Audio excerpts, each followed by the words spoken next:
YouTube Oz going. The Godals is back with not just sleepers, but NFL draft sleepers that I could see having excellent careers or being way better than expected. So we'll break down these guys. I got a long list of them. Excited about it. Let's do it. Let's start with Arkansas receiver Andrew Armstrong. Man, he sure does look the part. I mean, 6'4", athletic build, the ideal body you're looking for. Pretty explosive, pretty twitchy, could jump out of the gym.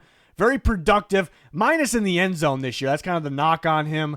You know, being that body, being that type of receiver. Where are the touchdown numbers? Could have been an Arkansas issue this year. He had touchdown numbers previous years, but again, in and out of his breaks, in his routes, he actually looks pretty solid. So he's well known as a late day 3 pick, and he's probably going to be that, with the ceiling being round 5 for me, the floor being round 7. But just in the right system, in the right role, I could see this guy panning out and being much better than everyone expected. I feel like there is talent in there for sure.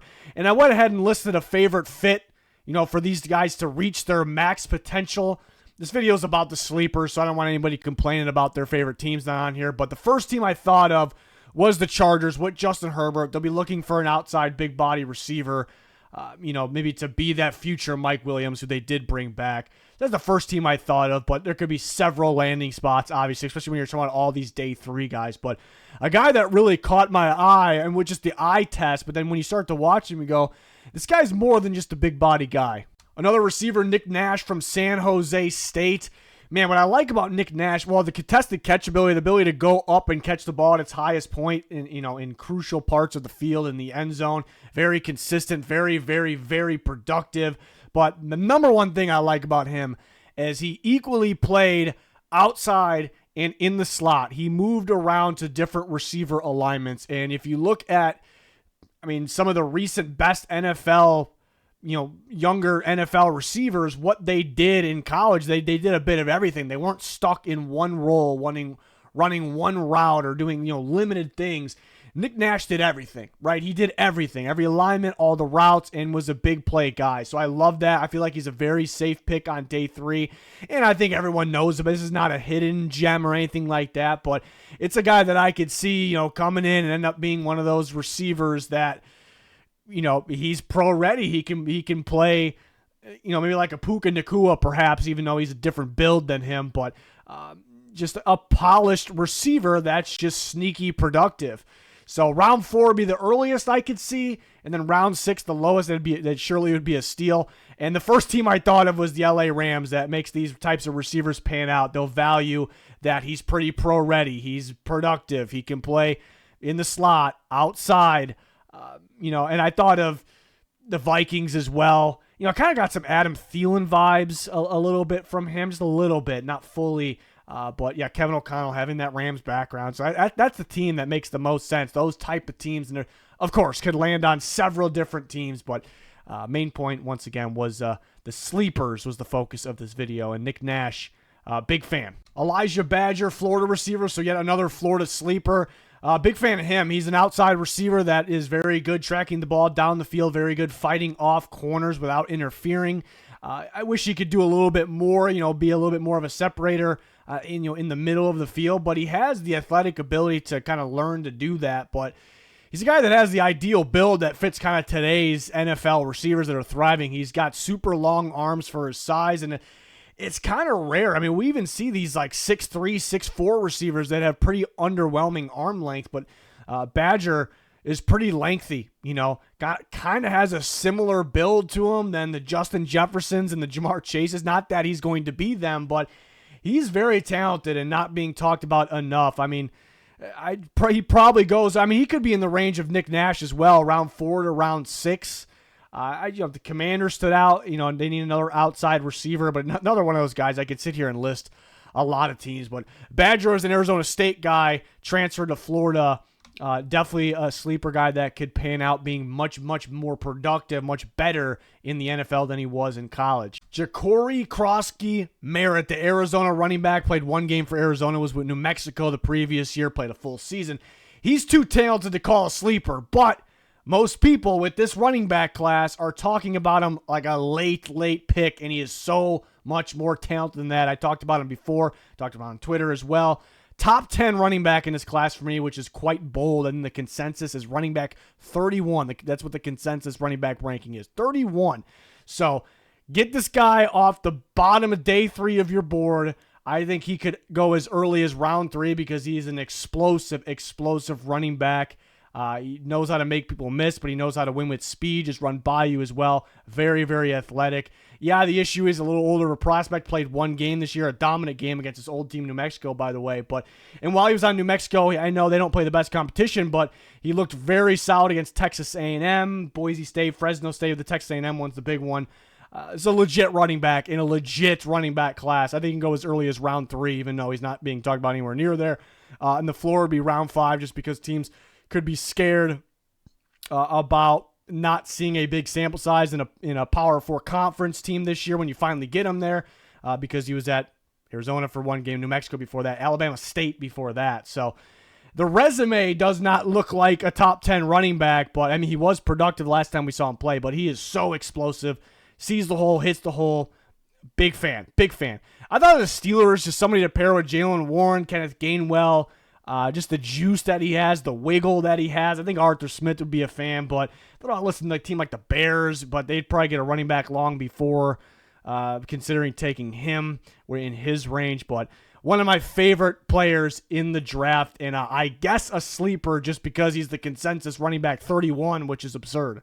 Another running back that I just love, Corey Kiner from Cincinnati, started his career at LSU, but this is a physical back. The contact balance is ridiculous, absolutely ridiculous. Another guy that just sees the hole and hits it as quick as he can. I love those types of backs, and then he has violence afterward. He's right there with Ja'Cory Cross-Merritt. He's a top 12 running back for me, while he's the consensus like running back 27. So get this guy off the bottom of your running back board. This is a legit back. He gives me Bucky Irving vibes. He's more of a sleeper than Bucky Irving was, who I was a fan of as well, by the way. Just the style of running, doesn't waste a step, waste any time seeing and hitting the hole, and then some violence for a shorter guy. He's actually got a little bit more pop to him than Bucky Irving. Irving maybe has a little more wiggle to him, a little more quickness, but big fan of Kiner. And then a team like the Jags, Liam Cohen, they got a pair of running backs there, but he can be looking for his type of back compared to Bucky Irving, so I think that would make some sense, but I could see several teams there. But pretty big range. Could see him anywhere from 3rd round to the 6th round. Again, not a lot of buzz, so it's hard to tell, but there's got to be a team out there that sees the talent that he has. All right, so I was a little hesitant to put Ollie Gordon in this video because sleeper and Ollie Gordon, do those two things go together? Everyone knows this is a big-name guy, but at the same time, this is a guy that is well-known as a day 3 pick right now. Maybe some people think round 3, and I think he could get in there, but the consensus says round 4, maybe even round 5 is the next most likely, and the consensus says he was underwhelming last year, and that's where he's going to go in this running back class. And this video is about those types of guys that could actually end up being, not just steal of picks, but they could end up being dominant. They can end up being really, really good. And Ollie Gordon, how does he get back on track to that 2023 season where he was elite?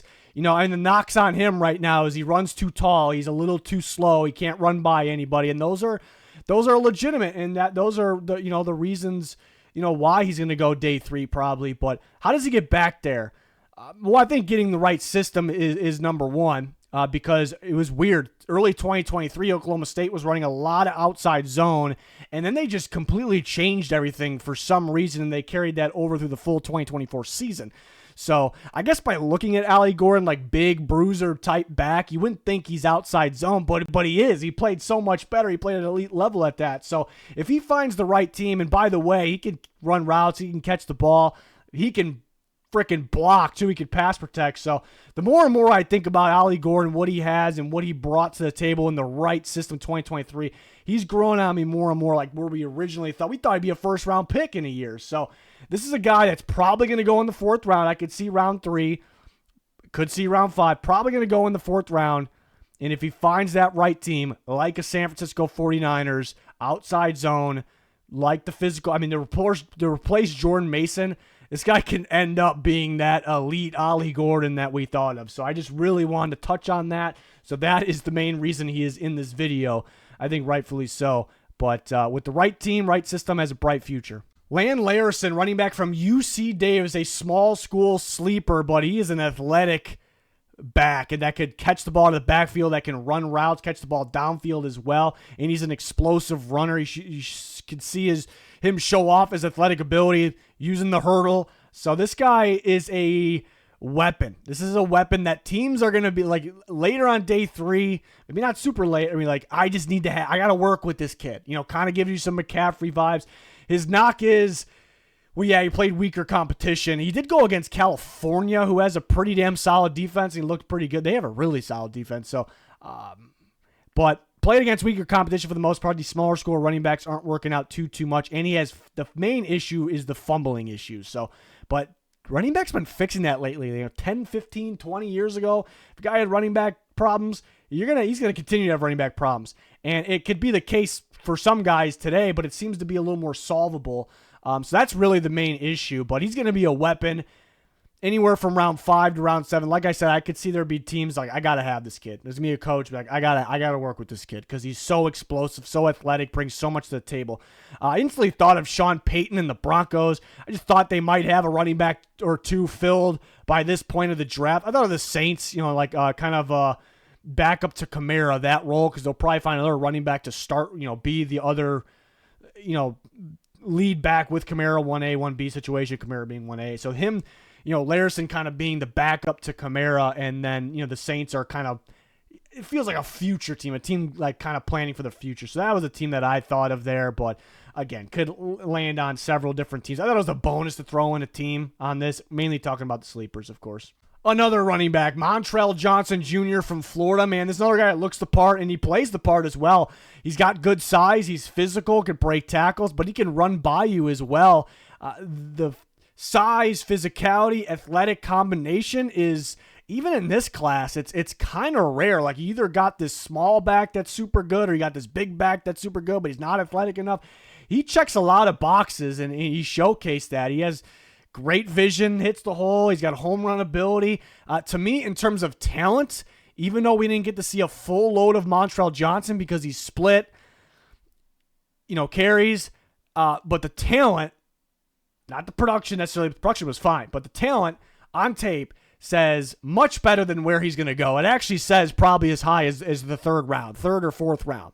That's where I'm at with his talent, but he's dealt with multiple injuries. Yeah, he split some carries. It's a super, super talented running back class, so he could end up dropping. I think the multiple injuries in the past could cause him to drop a little bit, but he's got a combination of things you look for. And I just think of the Cowboys. The Cowboys seem to be a team that has devalued the running back position recently. They could take one high. They surprisingly didn't take one at all last draft. They added 2 running backs that in free agency that potentially could play, so they may be more in the market of a little bit later. So trying to find a guy that could surprise and be a starter or like a 1-2 punch guy for them later. I think a guy like Montrell Johnson makes some sense, but all these guys, they can land on several different teams. So but that was the fit that first popped in my head. Thomas Fedone, Nebraska tight end. A good combination of pass catching ability, route running ability, but blocking ability as well is where he really stands out. So he's a pretty balanced tight end.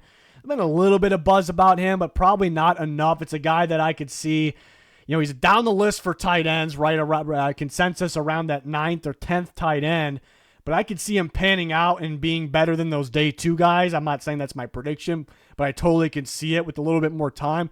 He has some upside. Could go as early as the 3rd round or the floor of the 5th round. I instantly thought of a team like the Vikings because he kind of gives me Kevin O'Connell tight end vibes, but a little bit of different styles that they have, like a little bit of TJ, he's not TJ Hawkins, but a little bit of TJ Hawkins and then a little bit of Josh Oliver with his blocking, like kind of put into one, and Oliver has 1 year left on his deal. Hawkinson is going to be around forever. He had a pretty bad injury at the end of the previous year, not last year, but the previous year before that. And they have no depth right now, so that would actually kind of make some sense. I don't know about the 49ers, it's not a glaring need of the tight end, but I just could see it. But I think the teams that just didn't grab their tight end yet by round 3 or 4 or 5, I think would be dying to have a kid like this. Jake Brenningstool from Clemson, I'm a big fan. I think he needs a little bit more hype. He's kind of talked about as a lower, like a later day 3 pick, but he's going to be a day 3 pick, but I think he should be earlier. I mean, he's an athletic weapon that's very solid at running routes. He could separate better against man, but man, I see him read zone coverage and be able to adjust based off that. And when you see that at a college level, it's like that guy has it. And he's I don't think he tested off the charts. Not that it was bad at all. It tested okay. But the way he moves on the field, the way he jumps, the way he glides, the way he is after the catch. I mean, he's not going to break a ton of tackles with the way he maneuvers after the catch. He looks like an athlete to me. So this is a guy that just has it, in my opinion. Another guy I could see landing on several different teams. I see him in round 4, round 5. I think people are talking about him like he's a round 6 guy. A lot of buzz about the Ravens potentially trading Mark Andrews. This is that athletic pass-catching tight end that is kind of receiver-like that I could see being just very productive in that offense. They could, I know they have Isaiah Likely, but they like to double up on these types of guys. Maybe they bring in a little bit better of a blocker than Brenning Stool, excuse me.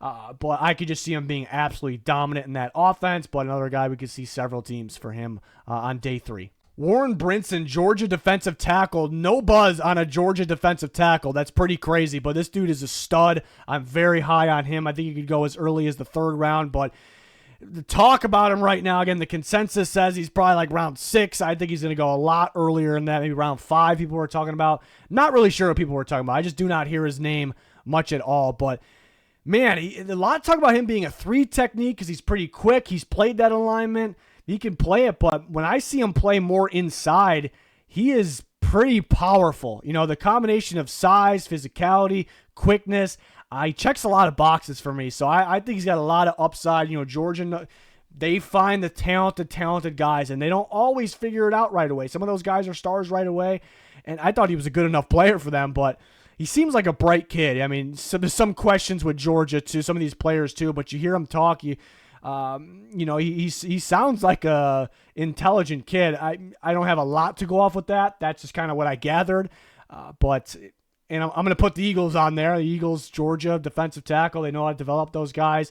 So they made the most sense to put on there as my favorite fit. But several teams in need of a defensive tackle around these parts of the draft, or maybe a team like the Eagles probably take one earlier, and then maybe grab another guy around this range. Totally can see it. But Warren Brinson could end up being one of my favorite players in the draft. Cam Horsley, defensive tackle from Boston College. He's pretty explosive off the ball. I love that. I love that about defensive linemen when I see it. Pretty explosive, pretty physical, pretty strong. He's a disruptor. He needs to finish plays a lot better. You can see him kind of wearing down within plays or drives as well. So those are reasons and results in the very much so a lack of production. And all those are reasons why he's projected to be a day 3 pick. There's other parts of his game where it's like, man, if he could just finish plays, this guy's a day 2 pick, but he's not going to be. So he has some upside, I think, anywhere in the 4th, and he has some traits, you know, the ideal traits you look for, not elite traits, but 4th round to 6th round, and you got to mention the Packers with Jeff Hafley there, coached him at Boston College, was the head coach, and he's the defensive coordinator of Green Bay, and they could be looking for a defensive tackle around this range. So I mean, you kind of got to mention the Packers as the initial team you think of when you talk about a guy like that, but it doesn't necessarily mean he lands there. It could land anywhere. Riley Mills, defensive tackle from Notre Dame. I mean, for college football during the season, this is a pretty big name, but zero hype, zero buzz right now, and that's because he got injured in the first playoff game against Indiana, tore up his knee. So that sucks. That was pretty damn recent, and that's going to affect his draft stock. So people in a crowded defensive tackle class, hey, that guy just got injured, put him down the list. But you go back, you watch him. I mean, even if you don't watch him, this was the sack leader for Notre Dame. Now, it's not all about stats, but Notre Dame, one of the very best defenses, one of the very best college football teams this year.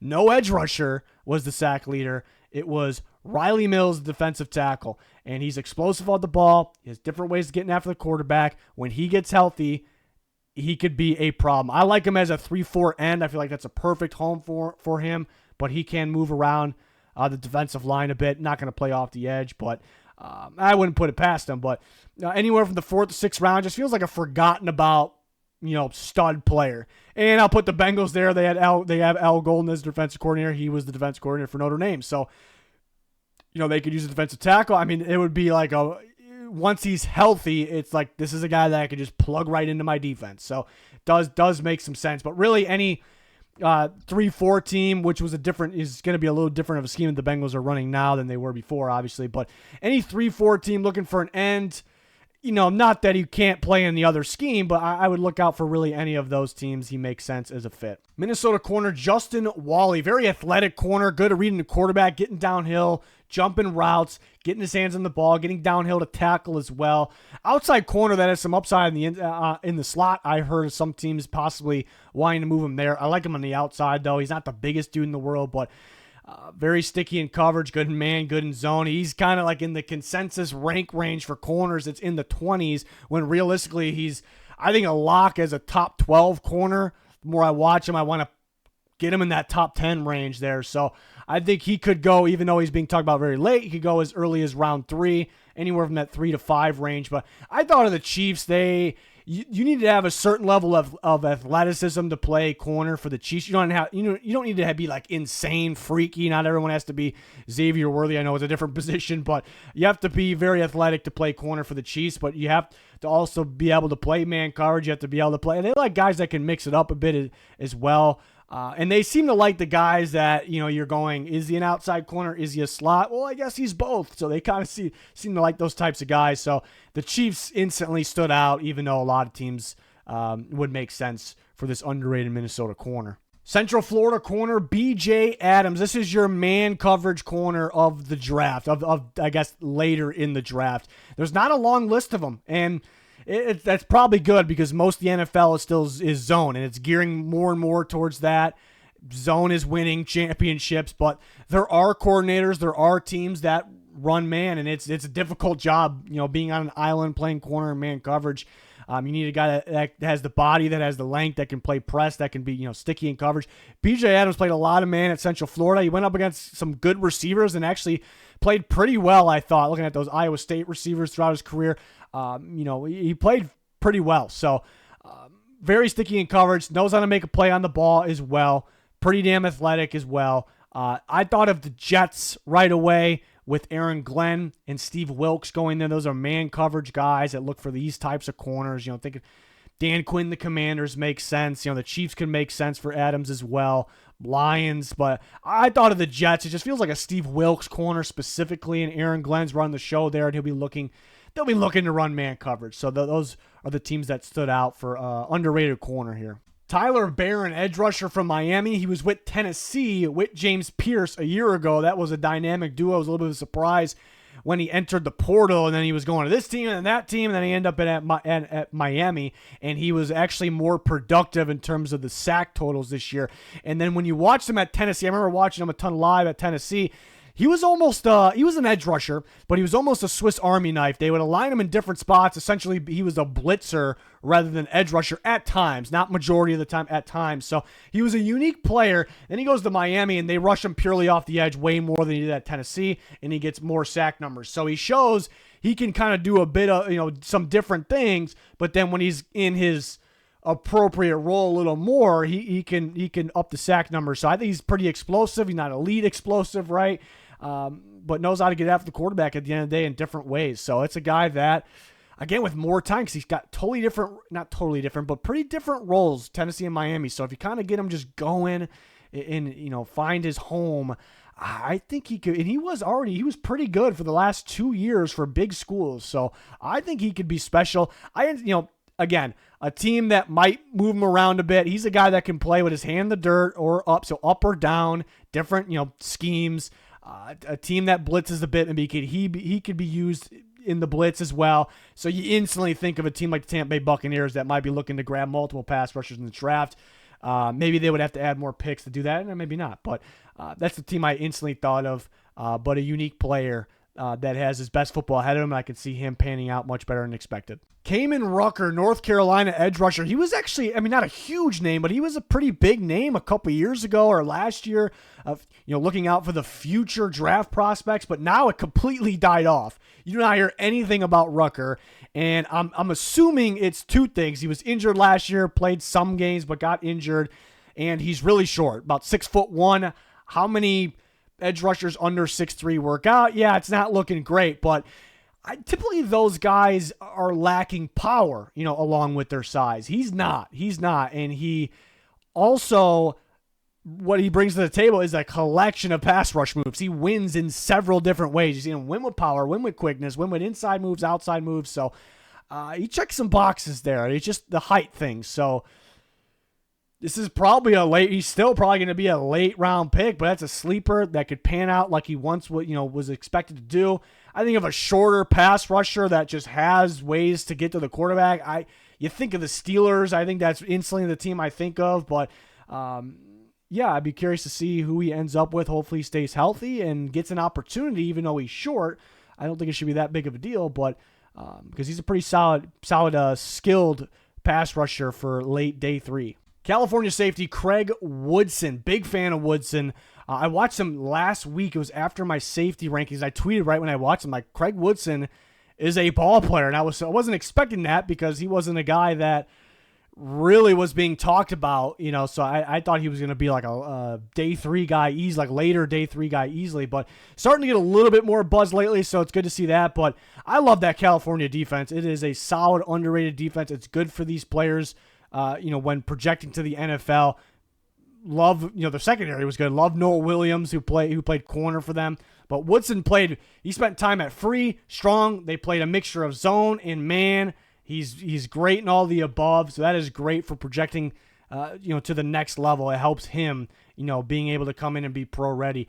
I think the great thing with him is I love him downfield in coverage. I love him when he's playing free safety. I like him getting downhill, playing strong safety. So it's hard to pick which one you like him better at because he's talented enough. But he is best, I think, getting downhill, fearless, attacking the ball underneath, whether it's versus the run, versus the pass, just attacking the ball carrier underneath.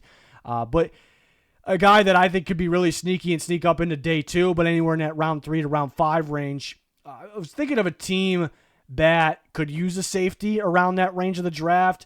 Mixes up their coverages. They're going to play zone. They're going to play man. Maybe they'll use him at strong and free safety. I thought of Denard Wilson as a defensive coordinator, he's the defensive coordinator of Tennessee Titans right now. Feels like a Denard Wilson type safety, but a guy, because he was so productive, or so he was solid in that California defense that it did a bit of everything. He really fits anybody. So it's just one of those types of safeties there that is very good and very underrated right now. So we'll see where he lands in the NFL draft. But that'll do it for the sleepers that, I didn't want to mess around with the deep sleepers that, nobody knows this guy's name, but he's probably not going to pan out.